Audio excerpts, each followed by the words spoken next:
All right, welcome back to Drag the Waters podcast, a cultural commentary podcast from your two Texas bros. I'm Aaron James, Anarchist Occultist, here with... Here's Lurker Mario, Central Texas represent. Right on, we're coming back after taking a week off due to that freak Texas blizzard. Hopefully everyone was able to stay warm or stay comfortable at least. I know here in Texas we're having rolling power outages thanks to green technology not working like it's supposed to. Lurker could tell you a little bit more about that. I was on the hospital grid personally. I've been very blessed. I thank the spirits as much as I could remember. And just being a lucky dude. Yeah, definitely grateful. We only had power out for, I think the longest we had power out was like 12 minutes, but I know a lot of my co-workers were less fortunate. I'm glad they're doing well now. You know, I saw a lot of people on the internet talking about how capitalism failed because there was no food and groceries, no water at the grocery store. And come to find out, 5 days later, all the shelves are stocked again and the trucks are rolling, you know. Mm-hmm. And government regulation and Central Command had nothing to do with stocking those shelves.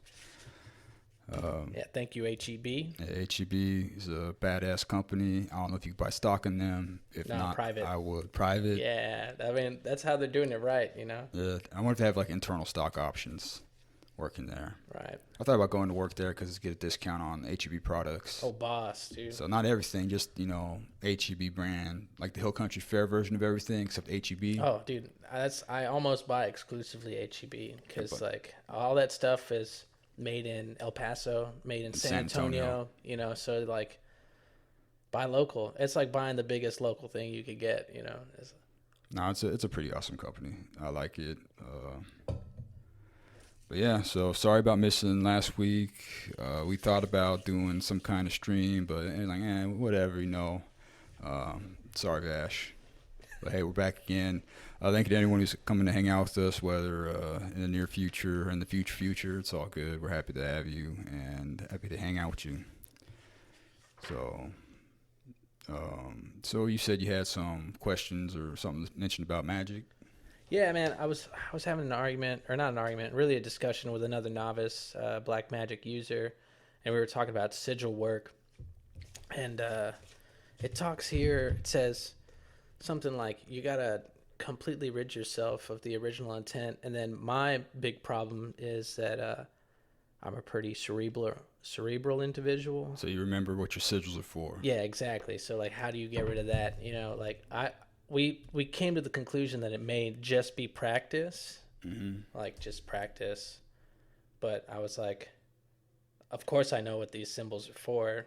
Like, I wrote it down. Well, at that point, at that point, you pretend like you don't know. You try to focus on the shape of the sigil, look at it as a character of it or a creature of its own being, and just the point is not to like clamp down on your intention mentally when you're looking at the sigil. You want to try and bypass that part, which is why they tell you to either do ecstatic gnosis or whatever, you jerk off, or you do over breathing, or you go into a meditative state was an inhibitory gnosis state or gnostic state to bypass that.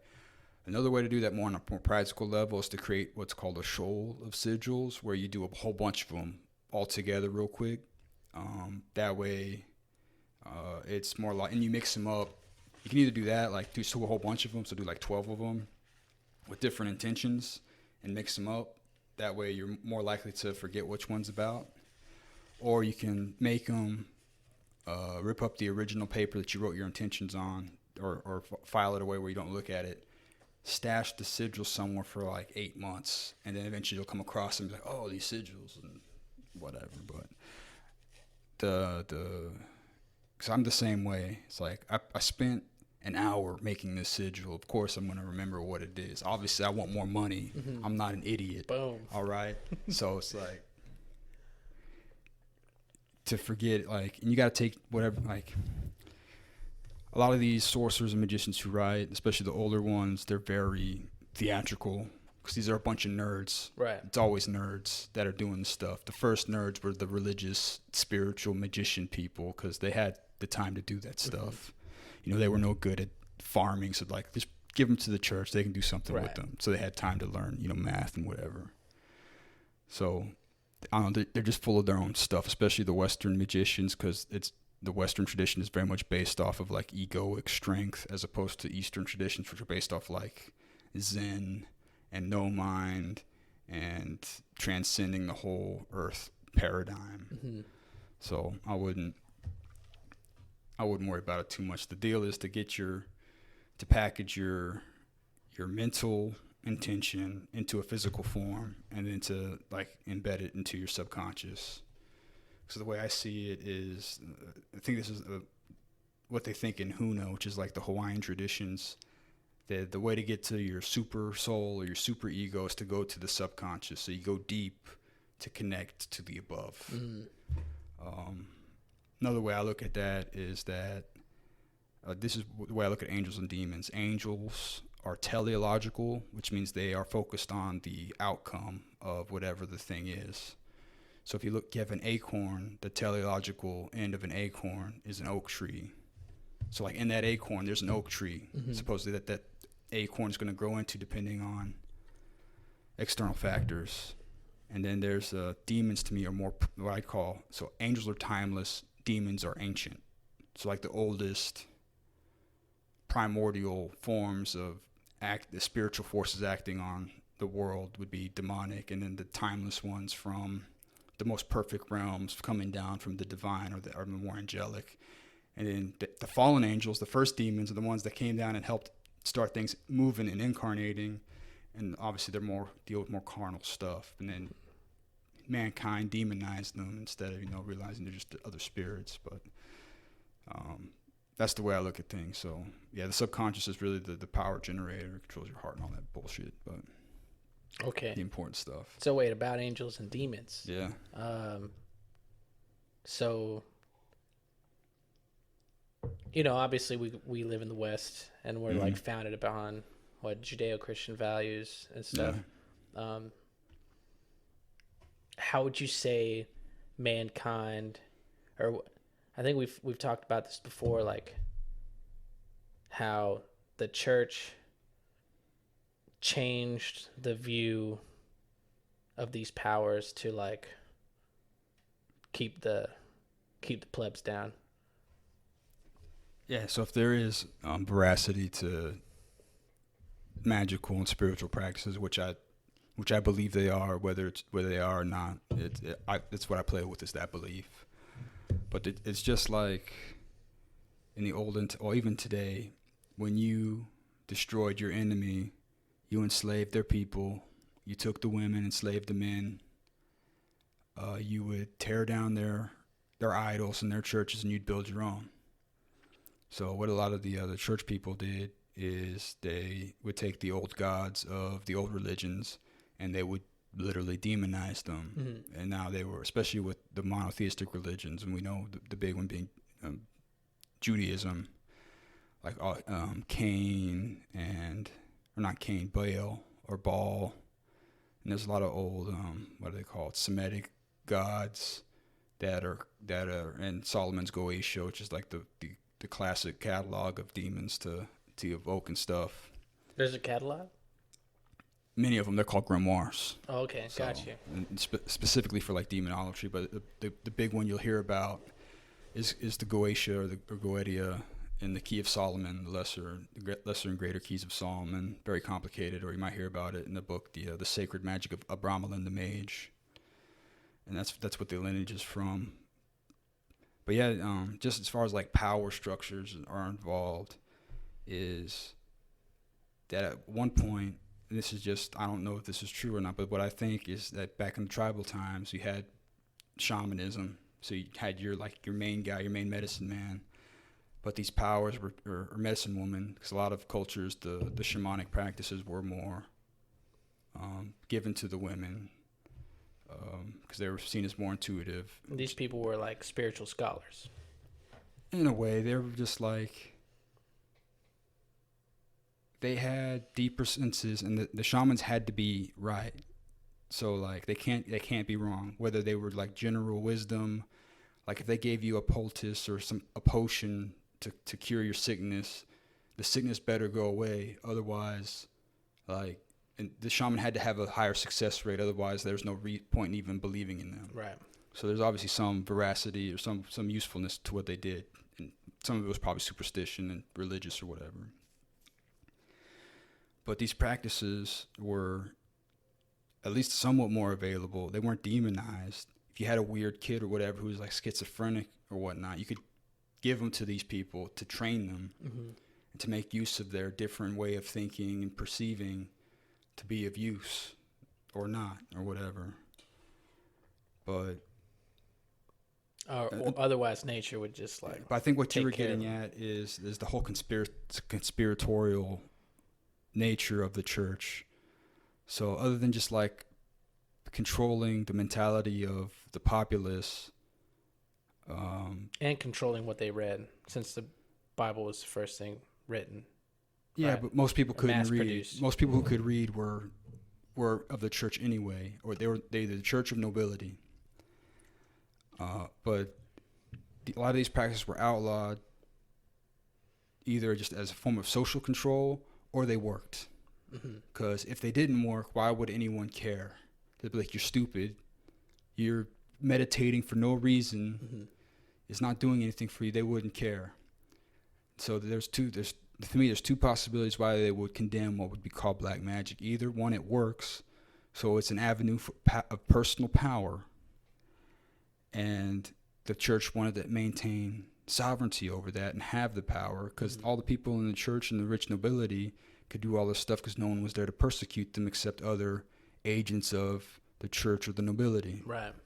So it was a good way to induce like factional warfare or whatever. Either it's that, or it was just a good way to cast a scarlet letter on someone and to fuck them up. Right. Really, it's like, oh, why are we gonna fuck this person up? Because they did something bad against your power structure, but you just call them a witch or whatever, then you have free reign to do horrible things to them. But as far as today goes, unless we're dealing with like old prejudices, I think that there is something to magic, which back in the day encompassed psychology, medicine, the beginnings of science, alchemy, and all this stuff, and personal development. Because that's just what it was just classified under. It was very much enmeshed together, and then eventually the magical thinking diverged into the disciplines we know of today. So, if you're going to do magic, do it in from what I've read, the way I like to attack it is a serious play. Like a kid. Kids, when they play, they're serious about their playing. They're acting like a tiger. They're serious about being a tiger. Right. But it's still playful. So that's the way I would do my magic. But it's also the way I like to try to approach life as well, because it's all goofy. It's going to be over before I know it, or this mortal entity knows it. So it's like, why get too attached and worried about it? Less than a blink. Yeah. So, but that's pretty much like, as far as like that. If that's a theory you want to know about, is like, yeah, it's control. It's like, why would we let you have access to these psycho-spiritual powers to make yourself either one, wake up and actually become rich and powerful, or at least realize, oh, I'm under a mass delusion, and now I can make my life better because I'm more awake. Right. And will stir up the sheep. Yeah, and then like aside from the art itself, you also rid the population of ideals. Like one of the things I really appreciated about Roman and Greek theology was that their gods like embodied like some sort of virtue or like moral higher like being, right? So you had law and commerce and practicality in Athens, and you had like strength and discipline in Sparta and stuff like that. And then I was reading a cool article in a newsletter. Y'all should sign up for Rob Henderson's newsletter. He talks about Machiavelli. He says to build a good state, a good state, a well-governed state, men require inner moral strength, magnanimity, vigor, vitality, generosity, loyalty, above all, public spirit, civic sense, dedication to security, power, and glory, which are all values of like pagan and Roman gods. And then you have the Christian contrast, which is charity, mercy, sacrifice, love of God, forgiveness of enemies, contempt for the goods of this world, faith in the hereafter. Yeah, I think it's those are the I think what Nietzsche would call slave morality. So it's just like, and I know these values were also probably perverted by the power structures to be put upon the populace. And it's one of the reasons why Machiavelli was such a, what's the word, condemned by the intelligentsia and like the noble class, because you can't be given the He was throwing out red pills, knowledge, man. bro. Back Renaissance red pills, man. Like, the power structures still don't like it when you tell them the truth. One of my favorite quotes, I don't remember who said this, is that if you want to piss off a conservative, lie to them. But if you want to piss off a liberal, tell them the truth. Oh yeah, dude. I think, is that Ronald Reagan? I don't fucking know, dude. It doesn't matter. And if it was Reagan, someone else probably wrote it for him. Right. No. So, but yeah, man. I see there's some good to the Christian values. Most of the religious morality and stuff is about social cohesion, because to toot our own horns, if we're not the elite, we're elite adjacent as individuals. So, and by the elite, I just mean I'm college educated, which puts me closer to the elite, but you're also very intelligent, and shrewd. Like, you could be a shrewd businessman, but we're smart, essentially is what it is. We're not as subject to like the loser mentalities other people are. Right, because we're playing the game with eyes open. Yeah, we're like actually in it. So, but like, just what a lot of people characterize as NPCs, or if you go to like into any middle class neighborhood or ghetto or whatever, people have their mentality there, and it's not the same as like elite liberalism is, where they might have some of the same grievances, but they're generally like busy with suffering and surviving, Right? As opposed to suffering and complaining. Right, or like problem solving. Yeah. And like critical thinking, moving forward with a plan, designing a plan, asking questions in order to find the outcome that works. So what you do with those people, because they are like the majority is dangerous. And I'm talking about majority in the numerical sense. That's the thing about like the 99%, is that we'd be dangerous if everyone got together with torches and pitchforks and marched on Washington or Wall Street, all the ARs and stuff out there. Like, That'd be terrible. Awful things could be done. Yeah, just look at, was it the French Revolution, right? Just heads rolling. But if you instill in these Christian values of, turn the other cheek, give all your money away to people poorer than you, forgiveness, and all this other stuff, not valuing worldly goods, it just creates a hole in the market or the ecosystem for someone else to come and take all the worldly goods that no one else values or pretends to value or not value. Right, and you open yourself up for being taken advantage of. Yeah, Machiavelli said that too. It leaves you to be at the mercy of other men. Yeah, because people are evil, and they're gonna.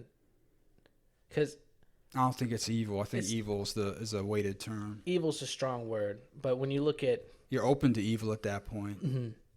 I'm just saying, when you look at human psychology, we're apex predators and competitions in the DNA, right? And so,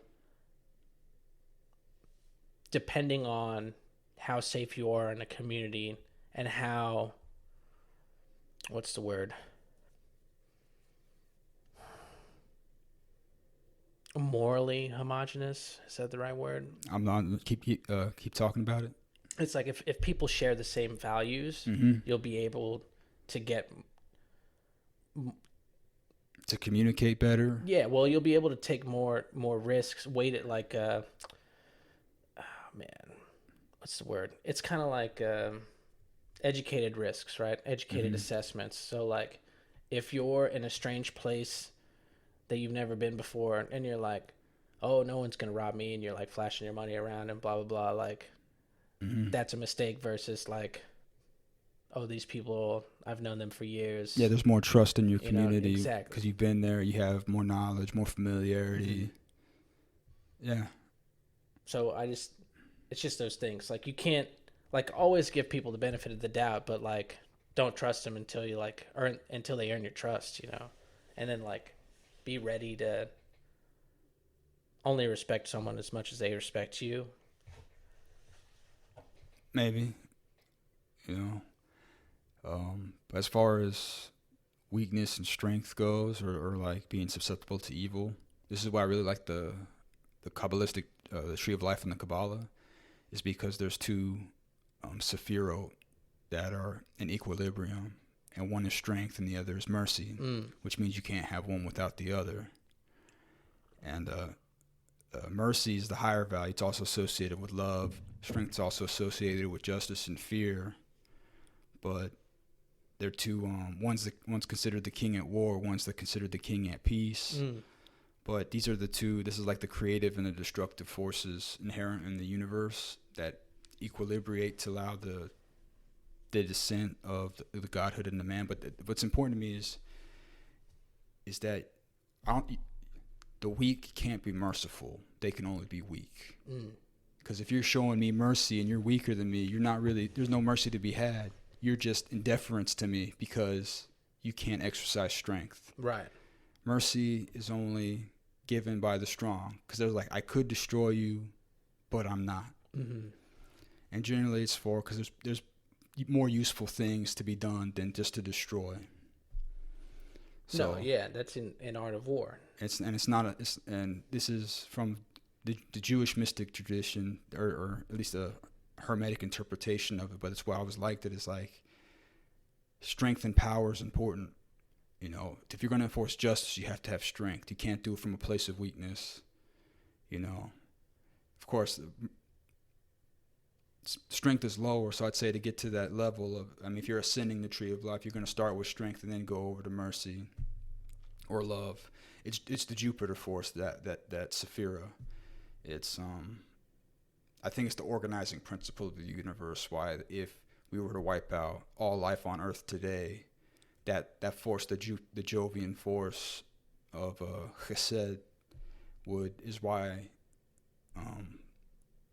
minerals and stuff accumulate into amino acids and then into proteins and into life. Is that fundamental force in the universe. And then once there's an ecosystem is filled up, then you have to switch over to the Martian force, which is, you know, the dog eat dog force. That the equilibrating of those two sephira to me is like survival of the fittest, the principle of evolution, of the free market, the strong survive, and when it's done in a just manner, which is why the card for Libra, balance and justice, leads to the sixth sephira, which is the solar principle, Tefereth, beauty, harmony. When it's done right, everything's in order. The strongest survive, the best will rise out. Top. And that's why humanity precipitates from the oceans of ooze and from the first Big Bang, is because the world is the cosmos is functioning as it should. So, but the original point is that if you want to have love and mercy, you also need to have strength and power. Otherwise, your love and mercy is just moot. It's like, yeah, you love me because you need me to protect you.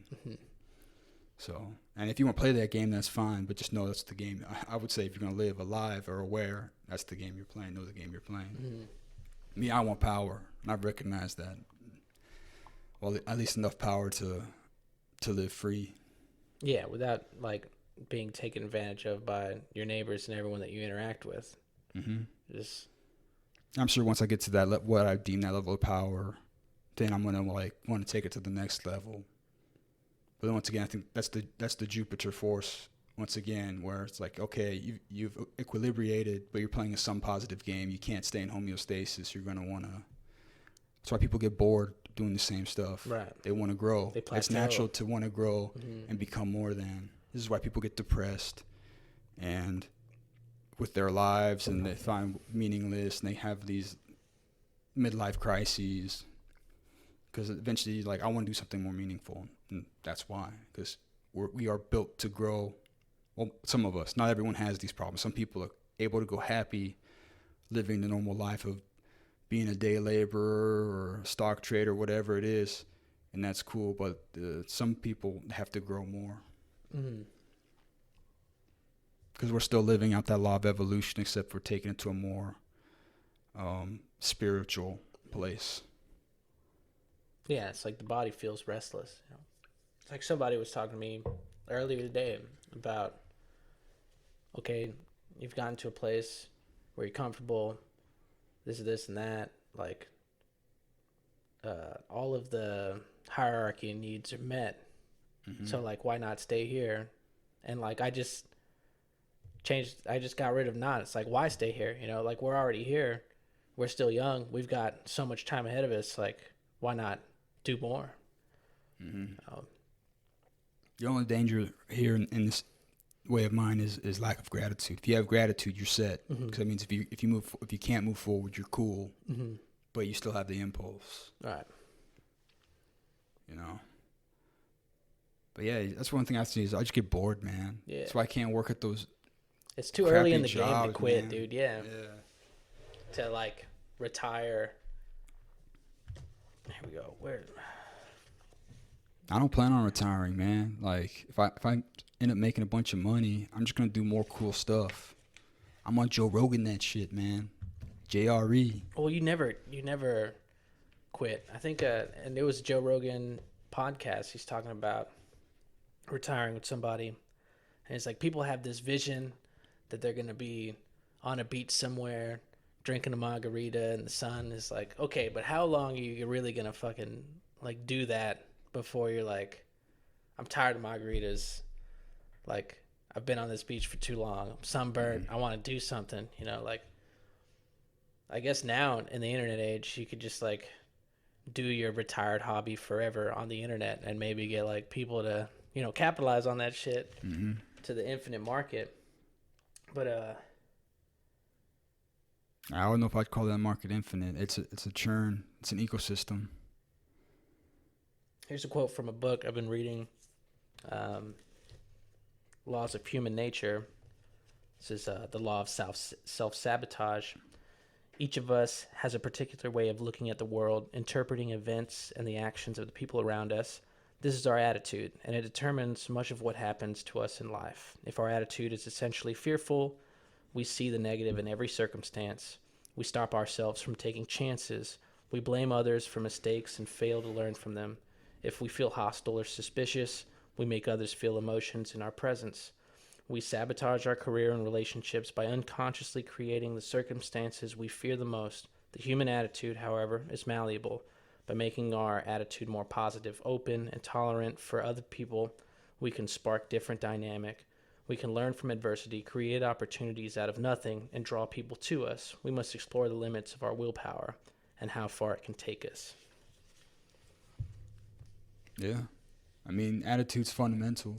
So if you got bad attitude, bad mindset, it's gonna be your probably your primary limiting factor. Because it doesn't matter if you have a bunch of money or not. If your mindset's garbage, you're just gonna cause problems. Yeah, and that self-sufficient or that self-fulfilling prophecy of like failure, I've seen it, you know, in my earlier years in a really dark time that maybe we'll get around to in an episode, but definitely experience like that self-sabotage.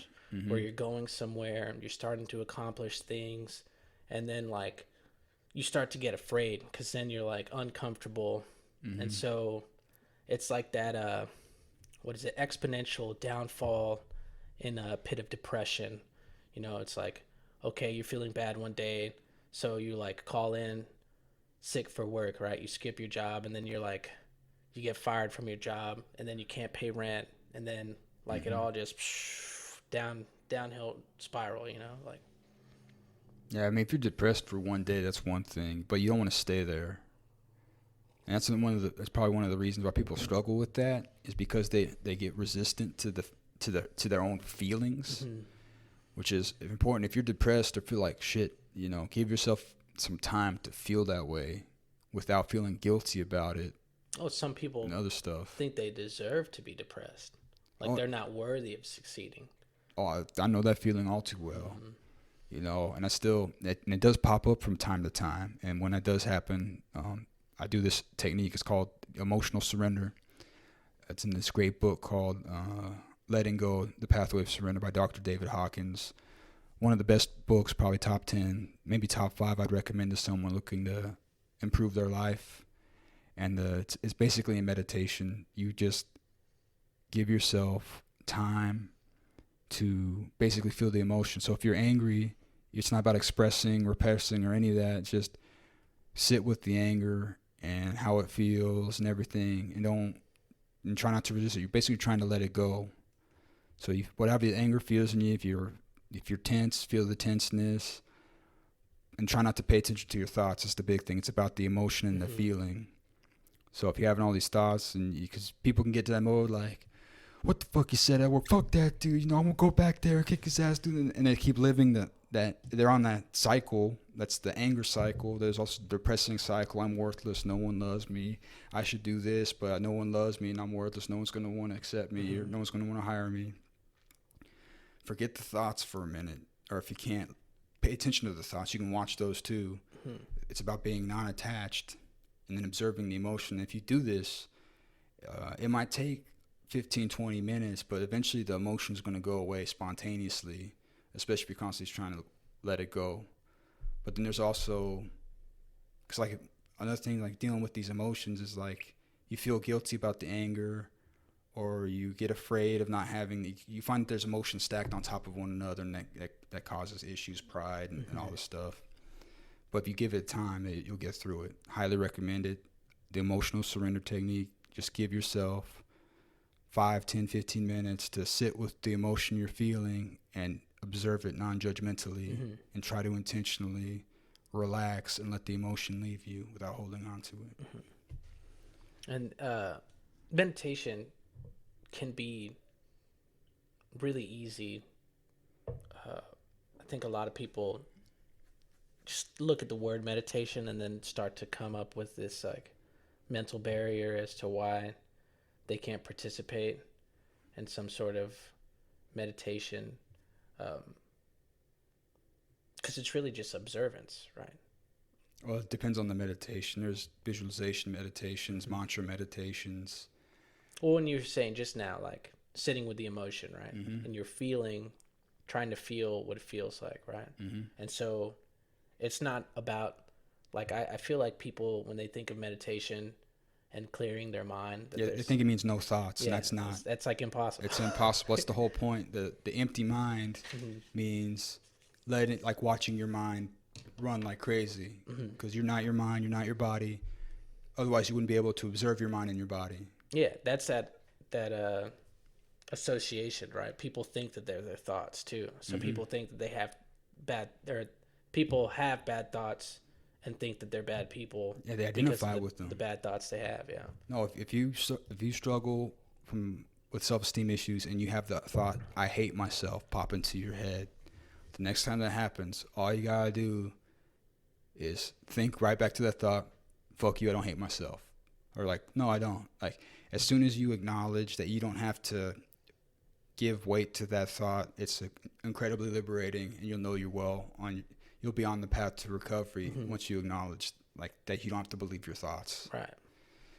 And funny stuff can happen too. Like in a meditation, my mind was running, and had one of the voices was talking to me, and I just said hello back to it, and then it said hi back to me, and I had an emotional reaction to that. It was pretty weird, but it's pretty funny. Yeah. Because who knows what those thoughts are, but you're picking up all kinds of thoughts throughout the day, reliving the same. They say like 90% of our thoughts are relived over and over. So you can't forget about them, but just don't pay them any attention. Mhm. Like, whatever. And then for younger people out there, insecure people, like, don't try and interpret other people's thoughts. That's just suffering waiting to happen, man. Because you're never gonna know. It's like when people, what's the word? People do something, and they expect a reaction from you, and it's not the reaction that they were like. Do you have an example? Oh man, let's see. Yeah, like let's say somebody did something, right? For you personally, or for me personally. Like give you a gift? Why not? Yeah.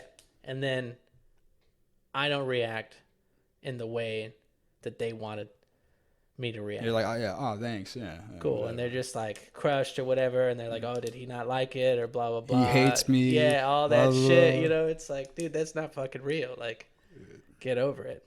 And the same thing, you know, when I guess when I was thinking more about trying to interpret other people's thoughts, particularly with like dating and stuff, man, don't just handicap yourself trying to get into other people's minds. Nah, I mean, be aware or whatever, but nah, just if you have struggles with your own mind, like why are you trying to bother with other people's minds, man? It's like other people got their own shit to worry about. Like most people are in their own world, thinking about their own problems, dealing with their own lives, to be like thinking about you at all. Yeah, definitely. Yeah, dealing with other people's. Yeah, I struggle with other people's emotional reactions. Like when I try to run simulations in my mind of like giving someone like bad news or whatever, and arguments and stuff, and I'm always just like, oh, they're gonna be pissed off at me. Like I don't even want to like bring it up because they're gonna be upset or whatever. So I have to be very tactical about how I go about communicating, and then just not being attached to other people's emotions. Like someone else is gonna be upset. That's their emotion. That's not you. Has nothing to do with me. Mm-hmm. I want other people to be happy. Don't get me wrong, but like my happiness comes first. You know, unless you're in a committed partnership, then you have to give much more weight to the people around you. But like your family and your friends and stuff, I mean, you hopefully you have like you value them and their opinion somewhat. You want them to be happy, but like you don't want to be codependent. Right. And that's the thing. And that's stoicism. It's like control the things that are within your control, and then like don't worry or accept things that are outside of your control. Yeah. And then between that and I think what we were talking about last podcast, people tend to wear a mask that shows them off in the best possible light. Humble, confident, diligent. They say the right things, smile, and seem interested in your ideas. They learn to conceal their insecurities and envy. If we take this appearance for reality, we never really know their true feelings. And on occasion, we're blindsided by the sudden resistance, hostility, and manipulative actions. The mask has cracks in it. People continually leak out their true feelings and unconscious desires and the nonverbal cues they cannot completely control. Facial expressions, vocal inflections, tensions in the body, and nervous gestures. Master the language by transforming yourself into a superior reader of men and women. Armed with this knowledge, you can take the proper defensive measures. On the other hand, since appearance are what people judge you by, you must learn how to present yourself to the best in front to play the maximum fight. What law is that? This is from the Laws of Human Nature. Same book, Yeah. Robert Greene, dude. Anything by Robert Greene, read. He's good. I don't like his politics, but he's good. That would be page 72.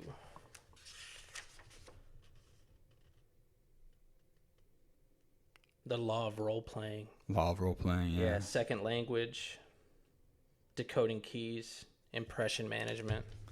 Man, I feel like I'm getting better with the nonverbals and stuff. Especially if you're afraid of people's emotions, you're probably pretty good at reading their cues because you feel like they're pissed off. You know, generally you're probably like you're probably often wrong, or you misread, or they're angry about something else. You probably attribute their anger or their stress to other things. But I feel like I'm pretty good at doing nonverbal stuff. don't you be looking at me like that. It's all people But skills, man. It's about my presentation. I've tried like dressing better in the past, and sometimes it's cool, but like it just seems like a lot of work, and I don't even know what to even be putting off anymore. Mm-hmm.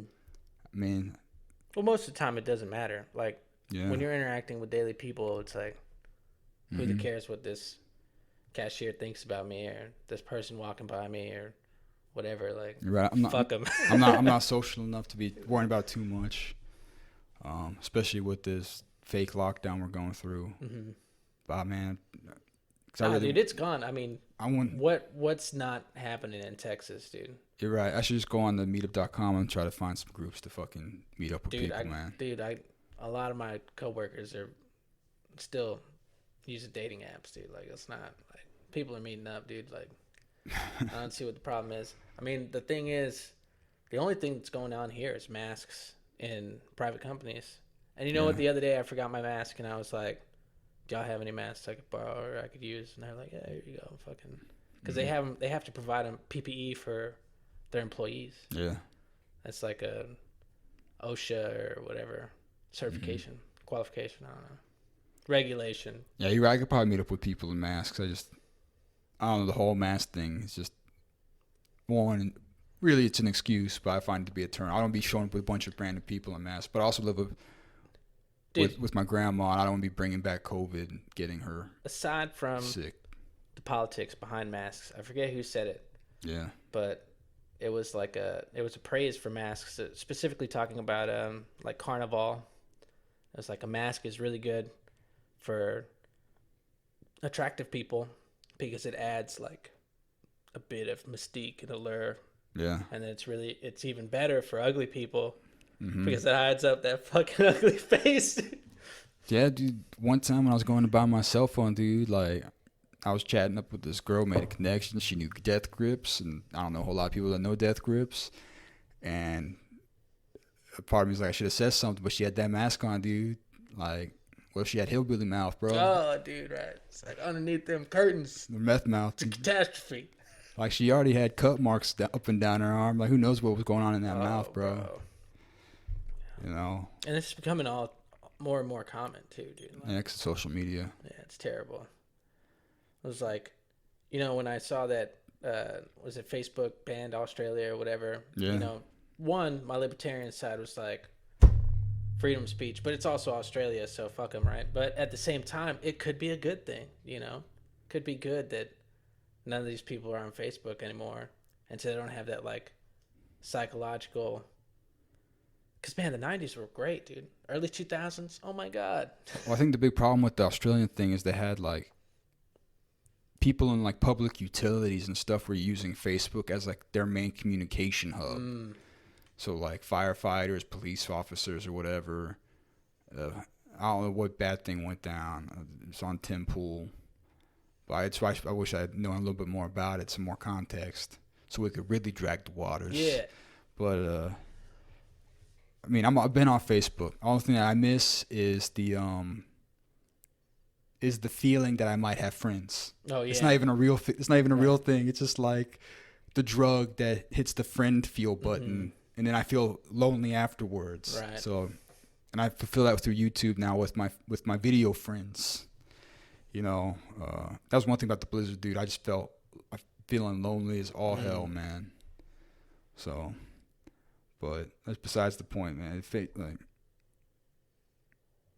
Yeah, dude. I mean, it sucks for whatever happened in Australia, but they're using third-party software. If there's no like contract with Facebook, it's like, what are you doing, dude? And it could be a great blessing. A lot of the breakthroughs, more and more commonly, science, math, and engineering breakthroughs are happening outside the United States. I think still we're number one, but like the scales are turning.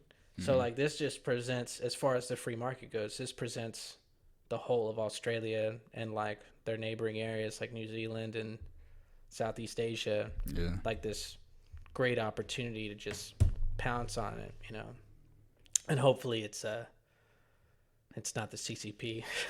Yeah, that's opportunity. Minds or some other alt tech social networking service, but all these things should be able to be reverse engineered. Like even if the government wanted to set up, they should have there should be some open source software to like rig up a communications like application. Mm-hmm. I mean, it obviously suck done by the government, Right. But then some. I mean, there's already stuff. There's already Snapchat or TikTok or whatever some other Chinese app that people are using today to communicate. WhatsApp, whatever that is. Yeah, WhatsApp also owned by Facebook. WhatsApp, Instagram. I forget. There's like 4 of them. 4 of the top 5 or 4 of the top 7 are owned by Facebook. Yeah, I read that Facebook would be nothing. Like their stock would be on the down if they hadn't acquired Instagram. Mm-hmm. Like I don't know if that was in my book or what. Instagram's like, dude. It's the thing right now. It's not people don't even talk about Facebook. They it's talk advertisement. About, it's on Instagram. You could sell everything on Instagram, man. All these cosplay girls selling fucking, what's it called, like calendars and postcards, bro, to like millions of people for fucking like $1. Again, good for them, man. Get that money. Yeah. No, you don't think we're gonna have merch if this shit takes off, man? Oh no, for sure, absolutely. That'd be great. It's the move, man. And Instagram's like really, it's pretty. You know, I turned off one of the ways I helped limit my cell phone use was putting it on grayscale. Oh yeah. And Instagram is fucking hideous on grayscale. Like you don't even want to look at it. You're like looking at it and you're just like, it's a bunch of black and white photos. This is lame as fuck. Right on, man. It's like looking at the newspaper. Yeah, I haven't touched Instagram. Except maybe to check out a few online girls. I did Snapchat briefly back in like 2015 for a chick. Oh. And never done TikTok. It was weird, dude. I was at I think it was like last year. I was at some accelerator program for entrepreneurs at Splash Co-working in San Marcos with my friend Steph, and one of her friend's kids was running around, and I was on my phone doing something, and he saw the TikTok, because like in phones now they have they have pre-programmed like sliding advertisements for apps or whatever. Oh yeah, so you hit it, right? And I was just on a screen, and he stopped. He's like, "You have TikTok?" I was like, "What?" TikTok. I was like, "Oh, you mean that video app or whatever?" It's like video editing app. He got all mad about it. About how I said, this kid was like must have been like 5 or 6, the oldest. So that was odd. Yeah, we're old now, bro. Yeah, my wife was telling me everything that we're into. It's like we're old. Yeah, the Zoomers, bro. The only thing that makes me feel old, perfectly honest, I don't really feel old at all, except when I go to update, like put my birthday in on like some like website or computer application, and the scroll.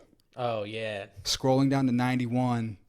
It takes longer every few years. Oh, God. That's the only time I feel old. Not looking at my nephew. I mean, probably when I look at my nephew and he's 18, I'm probably going to feel old.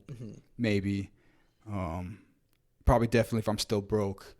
But, like, nothing else makes me feel old except that scroll. Heard that, dude. Just scrolling down to 91. Nah, yeah. We're, like, entering our prime. You know, like, UFC champions are typically on top when they're, like, 30 to 34. I hope I have more than a 4-year career. Yeah.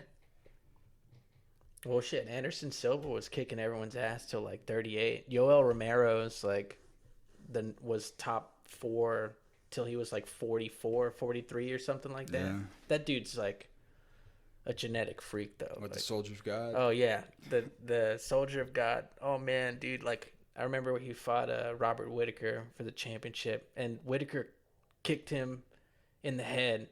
Dude, and it was like something out of a movie. Like he didn't even move. He just like Or like Terminator style? Yeah, I was like, what the fuck, dude? It was like something out of an anime where they like kick him in the head and like they don't fucking move. They just like sit there and they're like laughing. Like he just kept walking forward, bro. It was like anime shit, dude. Man. Yeah. No, I don't feel old, man. I mean, just turned 30. I'm just like, I just want to do stuff now. Like, I feel like I fucked around for most of my 20s. What I did, half that was college, lots of weed, volunteer a couple jobs. I really don't like jobs, One, because I haven't been challenging myself is the big thing. That's been a real theme throughout my life, even back when I was in high school. It's just not wanting to challenge myself and try to take the easy road. Well, yeah, and then also like high school was boring because, you know, you had such a high intellect. Like I mentioned, you got bored. Mm-hmm. Yeah, man. Well, I was still all bought in, and like I just didn't know what to do because I was smart, I was bored, and I appreciated and valued my own agency. Like I should have joined more groups and clubs and participated and done stuff, because I mean you can do stuff in those groups, or at least pretend to do stuff with the backing of the teachers. It's the same thing with like joining a fraternity. It's like you participate in the power structure, and you go and join the you become a chair in something or whatever. You become a parliamentarian or a vice president or whatever. And you've got like an entity behind you. And you have power to do stuff, and you can shape it. And I just completely discounted my ability to like my agency to do stuff like that. Like I could have, if I wanted to, I could have been an active member in Phi Sigma Pi, and like tried to move it into a different direction and I don't know, market to different people or whatever, or like organized a cool charity program or something like that. But I didn't think, it's always like my mindset was always bare minimum. Oh, doing a service program, we'll just do what we did last year or something like that. Even though I never participated in those things heavily because I was too busy smoking weed and doing stupid stuff, pretending like I was going to be in a band. Well, yeah, you know. You learn from your mistakes, dude. Of course, I could have. And that was like the happiest I was being in the band. If we had known how to do that properly or better, like it could have been a little bit better. Yeah, of course, I mean, no money in death metal. Yeah, you know. And should have definitely rebranded every time we lost a drummer, or every time we lost a good drummer, which was what, twice, 3 times. I guess it was twice technically. Caesar and then Chris Bitchbeard. Yeah. I wonder what he's up to, man. I wonder if he's fucking. I hope he's doing well. Yeah, I guess so. I hope they're both doing well. Yeah, Caesar. I hope that dude's doing well, because that dude just made me laugh, bro. Yeah, I think he went back to California. Yeah. Unsure. Hopefully he's not in jail. I think he was the first person I met from LA. Really? And I was like, bro, this is like, you're like straight out of like Blood In, Blood Out, dog. Is he really? Nah. Oh, man. That dude was hilarious, man. And then he went all weird Christian-y. Did he? I thought that was the whole reason he quit the band. Nah, bro, nah. He joined another band, Prolicide. He joined like 3 other bands. Yeah, and then, oh, dude, that goes back to... And then he didn't like our lyrics, is what I was told. That goes back to what we were talking about, self-sabotage, bro. Because I remember, here's a great example. This drummer, really fantastic, talented guy. Yeah. He worked with us for a little bit. We produced like, I don't know, 30 minutes worth of material, something like that. We had 7 tracks. Yeah. Yeah. And then he was a really talented drummer, and he was playing a genre that was like really tight in our local area between Austin and San Antonio. And he got into a band with more, what's the word, established? Yeah, he got into a band with Metal Mike. Yeah, and then they started playing music, and then they started getting shows like right away, and they got signed in like 7 months to a local label, and then that's when he fucked up. That's when he self-sabotaged himself. They had already gotten the studio time paid for. He was living his dream. He said it's something that he wanted to do, and then when like the opportunity finally arose, he shot himself in the foot. He didn't show up. Everyone's like, what the fuck happened to him? And then he like disappears off the map. Yeah. And then comes back later with like a kid and whatever, you know, like that shit happens, man. It's like people say they want something, and then when it happens, like they either take the step or they fall. Like it hardly ever goes sideways, you know. I've heard of this I think I've read it mostly in the occult community. It's like there's two worst things in the world. The first one is not getting what you want. And the second worst thing is getting what you want. Yeah, man, I heard that somewhere super recently. Yeah. I don't know. Maybe it was Lex Friedman. It might have been, yeah. Oh, man. He's hiring right now. Yeah, I saw. He needs like an editor and a... virtual assistant. And a cameraman. Yeah. Good for him, man. He's doing well. Yeah. You know, I'm glad he's like stepping out and like being more social. I like how Michael Malice teases as him that he's like a robot.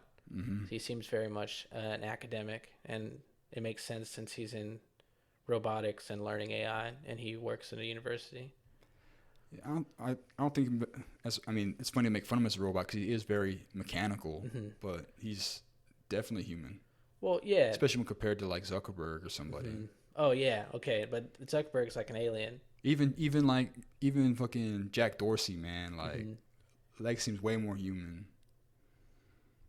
Fucking Jack Dorsey, that dude. Well, think. Seems like I feel like I'm watching a dude whose like soul is being ripped out of him, man. Well, the difference between Jack and Zuck are they're like artists, right? Yeah. And then Lex is like an engineer. And like Jordan Peterson likes engineers because they tell you how it is. Like there's no like walking around it. They're just like, oh, you want me to solve a problem? Here's how I solve the problem. Do you know anything about his interview? Which one? His most recent one. Because I heard with Hersey Ali. I don't know. It was with one of the major news outlets, and apparently it was they did a hit piece job on him. Yeah, fuck those guys. I didn't want to listen to it because I feel like it'd be like the same stuff over and over again. Well, they it's all the same, like racism and homophobia shit. Yeah. And then like he's a schizophrenic and he's like addicted. Oh, now to they're it. attacking his mental health. Yeah, dude, it's like fuck him, dude. Like Dirty, man. yeah, that's why I'm pretty sure he's sued for retraction and wants to get like defamation on them because it's like they're attacking his like career, you know. Definitely, man. Hearing that though just makes me think. I get the vision of Jordan Peterson just digging his own grave, dude. Yeah. Well, he might win the fight, but it's gonna put him in the ground. I guess, man. He's just gonna stress himself out more. I man. suppose, dude, but like that dude should be working magic and ritual, man. well, I mean, he's got a second book. But, he's accomplished, man. Like oh, I think he needs to take the Thomas Sowell approach Yeah. and just not do interviews. Yeah. Like and if you do interviews, do it with somebody you know is gonna like treat you with respect, like Ben Shapiro or Joe Dave Rogan. Rubin. Yeah, Joe Rogan, somebody like that. IDW. Like, there's no reason to, and that's why as soon after that article happened, somebody reached out to him wanting to talk about biological differences between men and women, and Jordan Peterson said he'd do it for $50,000. So it's like, you know, put the price tag way up if you know people are gonna try and fuck you over. Right. That's right. Because then some small time journalists can come in, do the hit piece, and then sell it to a major news outlet. Yeah. So now it's just like now the major news outlet has to come directly to him. You know. Get paid, man. I mean, as far as I see it, also, I mean, it's really terrible for Jordan, but at the same time, bad press is better than no press. Yeah, it's keeping him relevant for sure. And his second book just came out. I'm sure it's going to be a #1 bestseller. Did it drop? I'm not sure. Or is it dropping soon? I think soon. You can order it I know it can be pre-ordered, with his signature. but I figured you'll get a copy, and I'll just fucking. Dude, next time he's in town, I'm buying tickets for the whole family. Oh So, yeah. like his last speech was fantastic. I think it was like an hour and a half. The whole thing was 2 hours. Dave Rubin opened up. Yeah. It was great, man. And it's pretty much, I'm pretty sure it was different in every time, Yeah. because I saw a couple of his talks on his first book, auditorium tour or whatever, and the two other talks in Australia and in the UK or France were completely different than the one I heard. So it's like, I guess he just talks about the part of the book that he wants to talk about that given day. It's kind of, I think it's great. Yeah. I probably wouldn't pay to go see him speak. You know, but if I was invited, I'd probably go. But like, I feel like I've got enough. Like I've got the core message. So I'm just like, that's how I feel about a lot of the influencers I follow. A lot of them are just like, okay, I've had enough. Like Sticks, I'm like, okay, I get it, Sticks. Same thing with Tim Pool and all these people I follow. I got to be in the mood to hear what they have to say. So, but I mean, they're all good, and a lot of them got good messages or flawed messages or whatever. But I'm just like, okay, it's like I've hung out with you enough today. Right. You know, I had enough of your shit. Yeah, dude. Yeah, man. It's been pretty funny. Well, we're coming up on the hour. So, thanks everyone for hanging out with us, man. You know, you can leave us a like and a subscribe and all the bullshit you already know how to do. We do have a brand new Patreon too. You know, you can contribute as little as $1, be one of our noble peasants. If you'd like to join us on Discord, you can sign up as a Patreon Lord. And then if you're really feeling really generous, you can join the Anarcho Sorcerer tier.